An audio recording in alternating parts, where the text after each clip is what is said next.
Dr. Tracy Page, and welcome to Health Made Easy, where we discuss topics focused on hormonal health, weight loss, and wellness.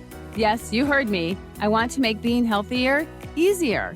Don't get me wrong, we all have to do the work, myself included, but let's make being healthy less complicated. I'll provide clear, simple, and actionable steps that you can implement into your daily life. Really, who doesn't want to feel better? If you're ready to increase your energy, optimize your well-being, and restore your health, then listen up. I love helping my patients and listeners optimize their health and clear away the brain fog, shed the excess weight, improve their mood, and really change the way they age. I am a triple board certified physician, and I created Health Made Easy just for you. Let's get started on today's topic.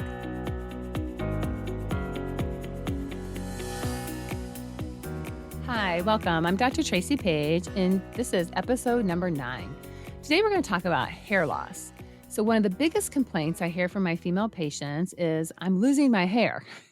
And they will come in. Some of them will even bring hair samples with them that they have collected from the shower, showing me how much hair they're losing every time they wash their hair, every time they brush their hair, and us women, and even men. I mean, hair is a big feature in our lives. I mean, we do our hair every day. We look at our hair every day. You can't look at your face without looking at your hair.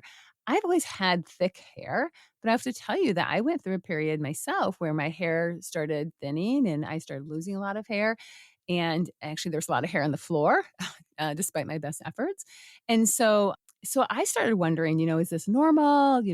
Am I going to start losing my hair? I mean, I actually noticed at one point where the part was a little bit thicker and I could see more of my scalp. And so that really kind of started to concern me. I remember noticing that back when I lived in California and we were taking pictures with my sister. So it affects all of us. I'm happy to say with some changes in supplements and also changes in hormones, my hair now feels like it's the same and it's not thinning as much. So I want to share with you what causes hair loss, why do we have it, and what can we do about it as women, because it is a huge concern, huge, huge, huge concern, not only for my female patients, but even for my male patients. But this talk does kind of focus a little bit on both. So what I want you to know is that for females, greater than 70% of my female patients in perimenopause and menopause complain about hair loss. So a lot of patients. And they notice their hair's thinner, they have increased breakage, their hair has become curly when it was straight or wavy when it was straight, or now went from curly to straight. So I've seen that too. They'll complain that it's more oily, it's thicker. So sometimes it becomes more wavy and curly and it becomes thicker. It's wider or more, they'll have a wider or more obvious part. That happened to me. Their hair will become stringy or straggly. I've heard that complaint too. So I want to share some facts with you about hair. The average person has about 100,000 to 150,000 strands of hair and about 100,000 follicles on their scalp. And the follicles is where you have your hair. So the hair follicle is made up of the hair shaft and the hair root. Okay. And we call the hair follicle pretty much the whole thing. Okay. So it's the shaft and the root. So as we grow, our scalp expands. And so therefore we can seem like we have less lush hair or less thick hair when our scalp expands. The shape of our follicle determines the shape of our hair strands. That's why some people have straight hair and some people have curly hair. And it is possible and normal to lose 100 hairs a day under normal circumstances. And the hair follicle does go through 3 different stages. And these stages do not happen all at the same time, but there's an anagen stage, a telogen stage, a catagen phase. And I'll go into a little bit about each one of those. But so we have different phases of hair growth, basically. And most of us, and that means about 80 to 90% of us, are in a growing stage where we're actually growing hair most of the time. All right. But there are going to be things that affect that. And we're going to talk about those because a lot of them happen every day in our lives and we don't realize it. 10% of patients are in a resting phase, which can last for months and sometimes longer, depending on what's going on in your life. Now, you should know that the hair shaft is made up of keratin, and keratin is dead. So your hair is dead. Only the bulb in the dermis is alive. So if you could see a picture of a hair, there's a hair shaft, and then you get to the scalp, and then under that, you have like the dermis is the skin, and underneath that, you have an area where there's some sebaceous glands and there's some muscles. And then when you get deeper into the hair, so that's the hair shaft, and the shaft includes those glands and muscles. But then you get deeper into the hair root, and that's where you get also some apocrine sweat glands. Higher ones are sebaceous sweat glands or sebaceous glands. And then when you get deeper, you get the hair bulb. Okay, so it goes down a little bit deeper, and there's the hair bulb, the hair matrix, and the hair papilla. And all of that makes up the hair root. All right. So actually, the part that we see in the hair shaft is keratin. And again, that's dead. And then the cell in the bulbs, they divide every 23 to 72 hours. And this is an interesting statistic, but actually, dark hair, specifically black hair, is the most common globally, and red hair is the most rare. So, gingers, as I've heard them called, redheads, are the most rare. And we have a couple in my family because we have Irish in my family. So, there are 3 phases of hair growth. There's an anagen phase, there's a telogen phase, and there's a catagen phase. And we spend about 80 to 90% of our time in the anagen phase, about 10% in the telogen phase, and about 2 to 3 weeks in the catagen phase. And it's important to know that hair only grows about 1 centimeter a month. Okay. And the root is dividing and adding to the hair shaft. So remember, the hair grows from the bulb, but we see it in the hair shaft. Okay. So, what affects that hair follicle growth? What can cause it to grow or not grow? So, factors like human growth factor, IGF-1, PGE2, these all promote growth. And then inflammatory factors cause us to have hair loss. So, those are things like tumor necrosis factor alpha, IL-6, IL-1, they promote follicular apoptosis, which means stopping of hair growth or hair loss. And then we also have substance P, ACTH, which is we produce from the adrenal gland, and then also cortisol and prolactin, and they inhibit hair growth. So you can see there's a lot of things that affect hair and how it grows. And also what affects the hair follicle. So that was a couple of things is also to the amount of androgens we make. So we think of androgens as like testosterone, male hormones, but we also need to know that testosterone gets converted to what's called DHT in the body, and it gets converted by an enzyme called 5-alpha reductase. And if you have a lot of androgens and you have so you have a lot of this enzyme and you're converting all your testosterone to DHT, it means that you'll have maybe a normal systemic testosterone level, but you'll have elevated levels at the hair follicle, and it will cause you to have male pattern baldness. And we can call it even female pattern baldness. Other things that affect the hair follicle are blood supply. So think about this. If you're stressed or you're ill, or if let's say you had a limb cut off, or just anything where it's something critical for survival, then all your blood is going to shunt to that area to fix it. And it's not going to really worry about hair growth. And this is why when people are under a lot of stress, they lose their hair. Also interesting, I see a lot of hair loss with weight loss because a lot of times patients are eating very low calorie diets or they're minimizing their nutrient intake. And so their body's working so hard on losing weight that they start losing their hair. So I've seen that as well. Chemicals in your hair products, how often you wash your hair, how you style your hair, if you're in toxins or pollutants, all of those things can affect the hair follicle and hair growth.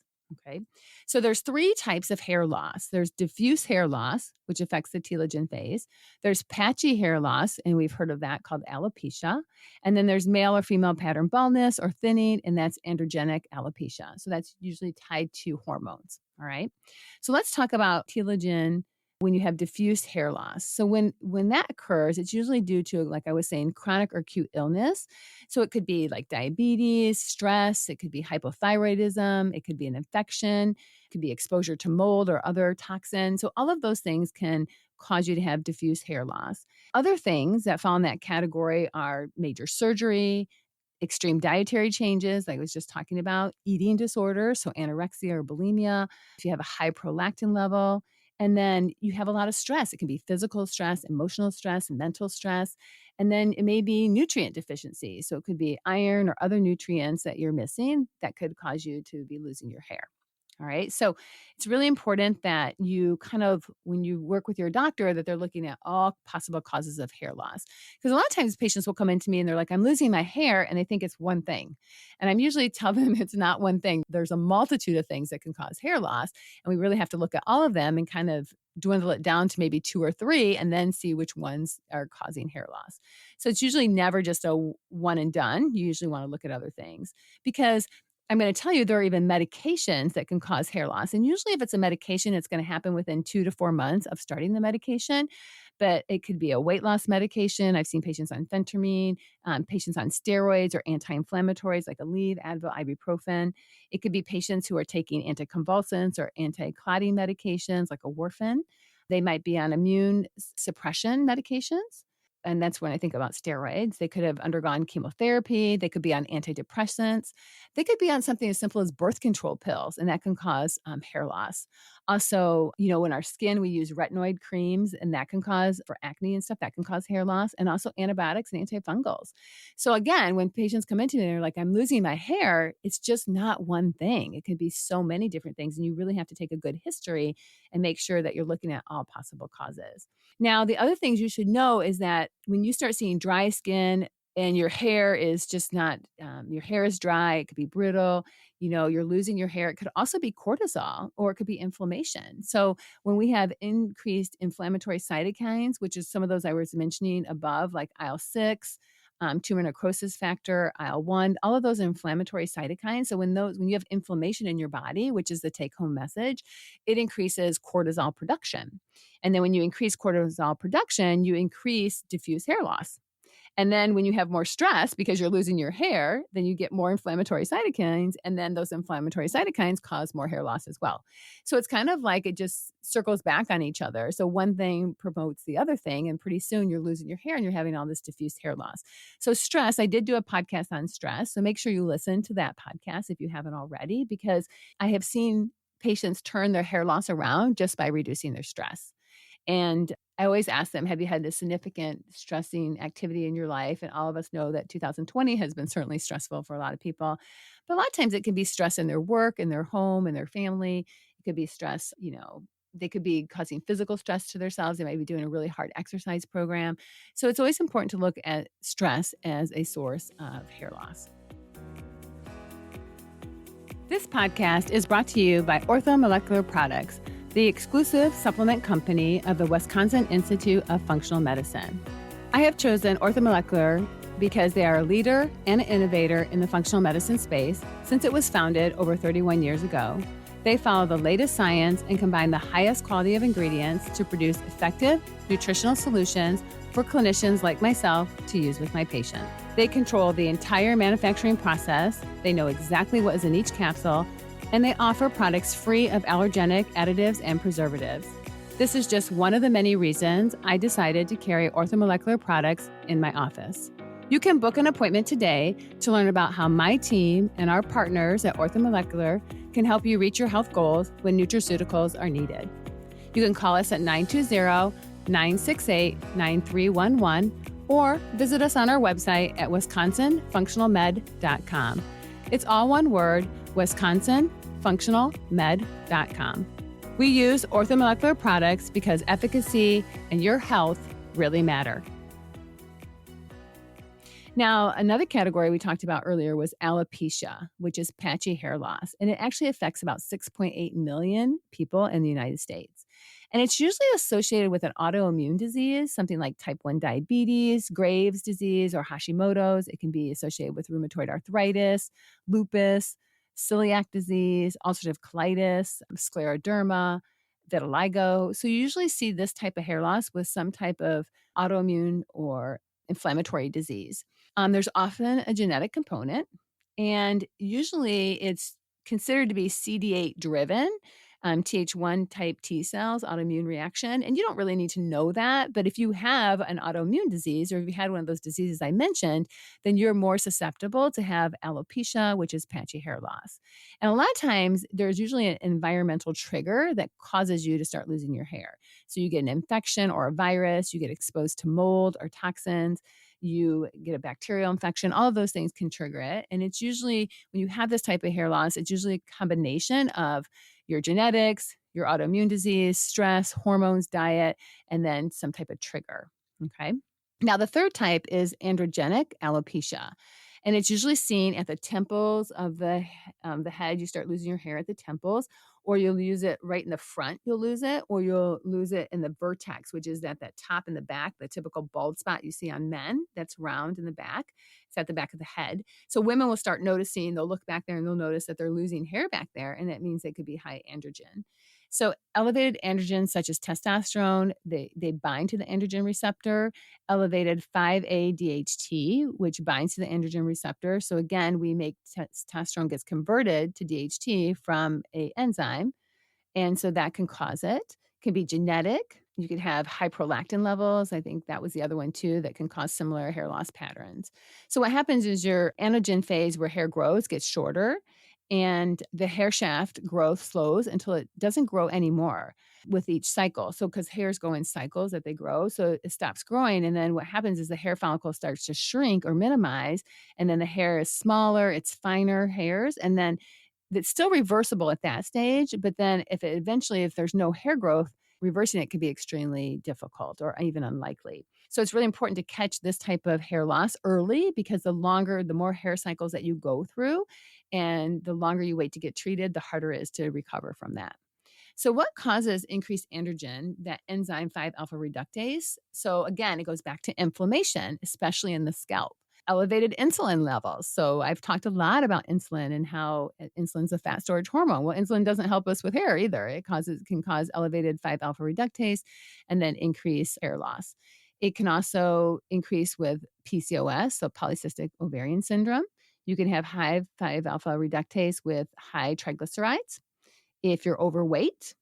So all of those things can cause it. And there's even some genetic polymorphisms that can cause it. So it's really important to know the reason why and to have those levels checked. So that's really important as well.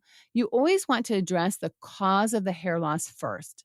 That's a really important thing to know when you go in to talk to your practitioner, is you want to find out the cause. Why am I losing my hair? I see so many patients, I see friends. I mean, I see people who put all these products on their hair to try to help their hair grow, which is great. And I don't discourage them from doing that, but I always ask them, like, have we sat down to figure out the reason why you're losing your hair? Because I always believe if you can figure out the why, then you're more likely to get the result that you want rather than just treating the symptom. So let's focus on the why. So is it a chronic or acute illness or disease? Is it inflammation in the scalp or the follicles or in the body in general? Is it mental, emotional, physical stress? So is stress causing it? Is it iron or other nutrient deficiency? Is it pregnancy or childbirth? Because that is a lot of stress on the body. Is it hypothyroidism, diabetes, infection, autoimmune disease? So again, what is the reason why behind the hair loss before you just start treating the hair loss? Okay. The other things you want to look for is, does the patient have an eating disorder, or do you have an eating disorder? Are you really using a lot of styling products on your hair? Are you using a lot of I'm guilty of this. I'll blow dry my hair, then I might use a straightening iron if I want to, and then I might use a curling iron, or, the appliances on the hair are many some days. So it can be that can be causing hair loss. It could be certain medications. Did you go through a surgery recently? Did you have a lot of dietary changes? I see this a lot, especially people who are losing weight, doing high protein diets and low carb diets. I see a lot of hair loss. So again, make sure that you're focusing on the cause and not just the symptom. In our practice, there's a way to look for the causes. We do what's called the Dutch test, DUTCH, because it looks at all your hormonal levels. It looks at your cortisol levels. It looks at your B6, B12 glutathione levels. It looks at your neurotransmitters, your oxidative stress levels, your melatonin. So it kind of covers everything. Estrogen, testosterone, progesterone, DHEA. So it really gives me also information about the enzymes and how much you're converting. So that's a really nice test. That's a urine test and a saliva test if you want to include the cortisol. So it really is a nice test to help figure out the reason why. And the other way that you figure out the reason why is you take a good history and listen to the patients, which we try to do in our practice. So make sure you're telling your doctor what's going on in your life. Make sure you're talking to them about any physical or emotional stress. Are you sleeping? What's going on at your work life? So all of those things are important as well. So I want to talk to you, what everyone's been waiting for, what are the common treatments for hair loss? And you can do some medications like minoxidil or fenestride. Your doctor can prescribe those. You can do 5-alpha reductase inhibitors. So those are medications that inhibit that enzyme, especially if you have male pattern baldness and you have androgen or male pattern baldness. If you're having that, then you can actually treat it with a medication to help prevent that enzyme from converting. So some of those medications include an estradiol. You can use a supplement called saw palmetto. You could use green tea because there's EGCG in there that helps inhibit that enzyme. Reishi mushrooms do it as well. And again, these are just information that I'm giving you. It's not clinical, instruction or prescriptions. You always want to work with your doctor when I mention any type of supplement or medication. There are topical and oral anti-androgens, like spironolactone to the scalp, and you can get that from a compounding pharmacy. And then there's topical antibiotics, topical antifungals, topical anti-inflammatories to the scalp, if that's the source of the problem. So again, you always want to identify the why behind the hair loss before you start treating the symptoms. You also want to look at your hormones and make sure that their progesterone and estrogen levels are balanced. That's really important. And look at your testosterone level, and look at your DHT level. Are you converting a lot of your testosterone to DHT? If you are, there's a good chance that you're going to have hair loss, and especially that male pattern baldness. You want to also look at, you can take in some oral collagen because it definitely improves skin elasticity, hydration, and glycosaminoglycans, which all help with hair growth. Now, some doctors, like myself, we do PRP, so platelet-rich plasma injections to the scalp for the growth factors that are found in the plasma.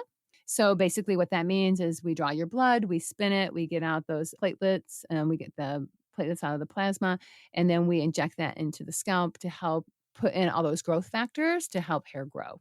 You want to check your serum vitamin D levels. You should have those checked because we know that vitamin D does help with hair growth. And then also, some of my patients take quercetin. It has been shown to help with alopecia, which is that more patchy hair loss that you can see.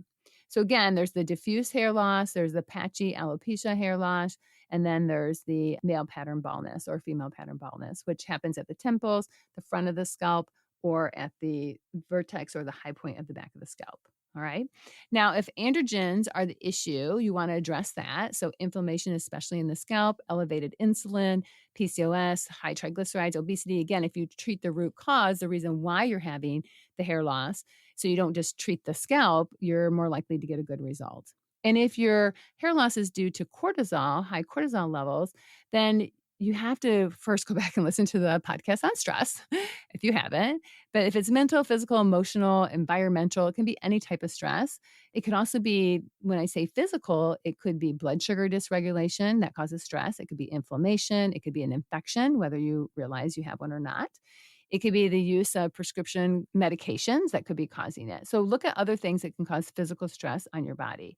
You can use GABA or pregnenolone. That both pregnenolone supports the GABA receptor. That's a very calming to help reduce stress. You could use L-theanine. These are amino acids, 5-HTP, tryptophan. Tryptophan actually supports serotonin, but you have to be careful because if you're on an antidepressant that increases serotonin, then you can't be taking tryptophan and 5-HTP because then you might get too much serotonin. So that's why, again, these are just to give you some information and kind of think of it as an overview, but it's really important to work with your healthcare doctor to make sure that you're taking things that are going to help you and you're taking things that are specific to the reason why you have hair loss. So these that I mentioned are in patients who have high cortisol levels, who may have high stress. Okay. So another one is L-Taurine, which is very calming to the central nervous system. And there's herbs and adaptogens like chamomile, passion flower, ashwagandha, holy basil, and rhodiola. All of those help when you have high cortisol levels that are causing hair loss. Okay. So again, it's always about what's the root cause. The other thing I want to tell you is that something that we do in our practice, and it's not done a lot in other practices, is because they just haven't had the training, but we use peptides. And peptides are just a string of amino acids that you can have certain strings put together, and it creates a certain effect. So we use GHK-CU, and it stands for glycosyl L-histidyl L-lysine. So those are all amino acids. Amino acids are just proteins. But if you put them together and you give them to a patient, whether it's an injection or you put it in a cream or a spray that they put on their scalp, it stimulates blood vessels and it helps with nerve outgrowth. It increases collagen, elastin, and glycosaminoglycan synthesis that supports the dermal fibroblasts. And fibroblasts is what makes things grow, so it makes things heal. We also sometimes use an injection called thymosin beta 4, because it accelerates hair growth as it affects the active phase of the hair follicle cycle. It promotes migration of stem cells to the base of the hair follicle. So I'm not saying that this works for every patient, but I have seen some patients in my practice, quite a few, who have used peptides and have had improved hair growth when they weren't having it. So it has been something that I have gone to. It's been very effective for my patients. And, again, I'm using it in a patient. So if it's stimulating blood vessels and nerve outgrowth and it's helping collagen and elastin, I'm not only giving them that, but I'm also working with their diet to figure out, what else can we do, because it may be a nutrient deficiency and it can be deficiencies in their diet. They could have low iron level and therefore they're not having a good iron source in their blood. So again, always look for the reason why, and then you want to treat not only the cause of the reason why, the hair loss, but also the symptoms as well. But always first the cause. So the thymosin beta-4 is a really good reparative peptide. I use a lot in my athletes as well when they're for recovery. I have used it myself. It's a really good peptide. But I did notice that there was a lot of hair growth with this peptide. So it has a great side effect or effect because it does accelerate the hair growth. The other things is you want to support the scalp to promote hair growth. So how can you support your scalp? You want to get scalp massages or do gentle brushing of the scalp. You don't want to let your products, oil, dirt, anything build up on your hair for too long. And I know I can be guilty of this. I like to work out. So, I kind of base my workouts on when I need to wash my hair or vice versa. So you just don't let things sit too long, especially with dry shampoos now. It's just so easy to spray in a dry shampoo and go. But, all those products are sitting on your scalp and then they keep hair from growing. You can do an inversion table. I like inversion poses in yoga or on a inversion table because it forces blood to the scalp. So that's a great way to get a good blood supply to the scalp. And then you want to stimulate your scalp. So that's where the brushing and massage comes in. Hot and cold is really helpful. I am certified in acupuncture, and we have learned acupuncture techniques that you can use on the scalp to help with hair growth. You can do massage and lymphatic stimulation, so that can be helpful as well. And then if you're a smoker, that's just not good in so many ways. But I will just say that how it affects the hair is it cuts off the blood supply to the hair because we know smoking is a vasoconstrictor. So it's constricting blood to where it needs to go. And then you always want to reduce the amount of processed sugar in your diet. And remember, if you have diabetes, that can cause hair loss because that's an inflammatory condition. So you want to treat that inflammatory condition. So the bottom line is always address the root cause of the hair loss. So if there's nothing that you take away from this podcast is that if you have hair loss, know that there's possibly more than one reason. You can have more than one reason occurring at the same time. And you want to address the underlying root cause of the hair loss and not just the symptom of hair loss. You want to focus on good scalp health and you want to manage your stress, and your inflammation. They are the root cause of so many problems in our lives. And, we're not good at it. I have to work on it every day. And some days I think I have it conquered. And then other days I'm just like, did I not learn anything?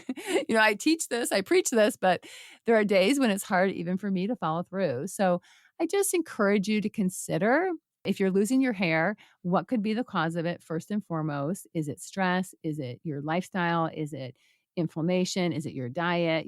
All the different causes. Is it medication that you're taking?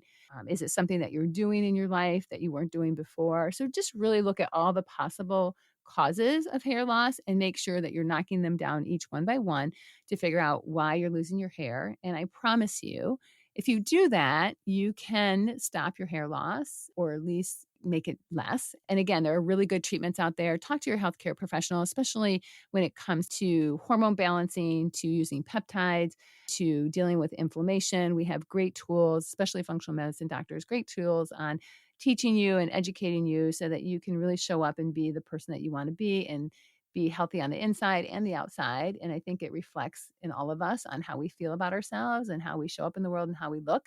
And there's nothing wrong with wanting to have thick, gorgeous, healthy hair. There's nothing wrong with that. And if you can have that, great. And so, the hair it's the symptom. It's not the problem. So what I love about the hair loss is that it helps us get down to the root problems. And a lot of times when we fix the root problems, we're fixing a multitude of other things. It's like a cascade of good health.